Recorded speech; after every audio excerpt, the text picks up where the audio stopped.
him should not perish, but have everlasting life. For God did not send his Son into the world to condemn the world, but that the world through him might be saved. He who believes in him is not condemned, but he who does not believe is condemned already, because he has not believed in the name of the only begotten Son of God. My dear brothers and sisters in Christ, this is the gospel of the Lord. Praise to you. Praise to you, Purihin po Lord natin Jesus Panginoon, Christ. purihin ng Diyos. Taas po natin mga prayer request. Ayan. Lahat ng gusto nyo, lahat ng gusto nyo pagpalain ng ating Panginoon, taas nyo na yan, para pagkatapos yan, uwi na tayo. Meron na akong laptop ito, meron na tinapay, pagkain. Uuwi na ako pagkatapos nito. Kayo ba na naniniwala? Yan. Pag tinaas nyo yan, okay, ito tuturuan ko kayo. Sabi nyo, bakit yung naiba ngayon? Kasi mas maganda gusto ko taas na yan. So lahat ng itinataas mo, lahat ng isinusulat mo, kasi naniniwala at pinaniniwalaan mo na mangyayari yung sinusulat mo. Correct? Amen. Kasi kung susulat ka at hindi ka naniniwala, huwag ka nang sumulat.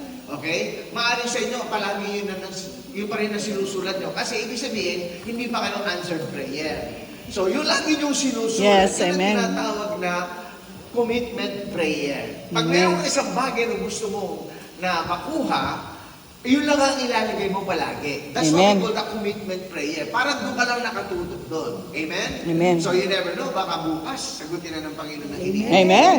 Amen. Diba? O gusto nyo magka-jowa. Amen. Hindi ba?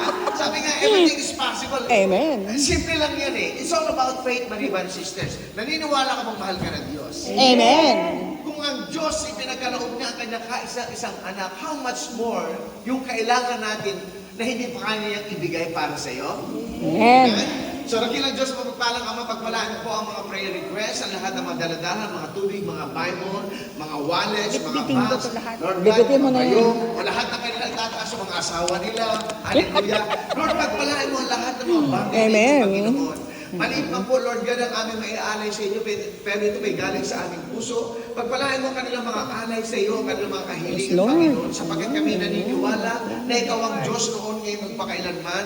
Ang Diyos na kung saan ay sumasagot Yes, Lord. sa aming mga Amen. panalangin, sa aming mga kailangan sa buhay. Amen. Kaya sa masadalito, Ama, sa dakilang pangalan ni Jesus, kami naniniwala na palataya, ano naman aming hihilingin, ano man ang aming iisipin, ano man ang aming iisipin imposible, Lord God, sa iyo walang imposible. Amen. Kaya sa dakilang Amen. pangalan ni Jesus, ngayon pa lang inaangkin na namin na lahat ng aming hihilingin, Panginoon, ay pagkakaloob mo Amen. ayon sa iyong kalooban. Amen. Kaya puri pasasalamat, ngayon pala nagpapasalamat na kami sapagkat sa susunod na linggo, wala silang gawain, pero after the following week, Lord God, may tatay magte-testify na answered Amen. prayer. Amen. In all of this God. we ask, in Jesus' mighty name we pray, and everybody say, Amen. Amen. Amen.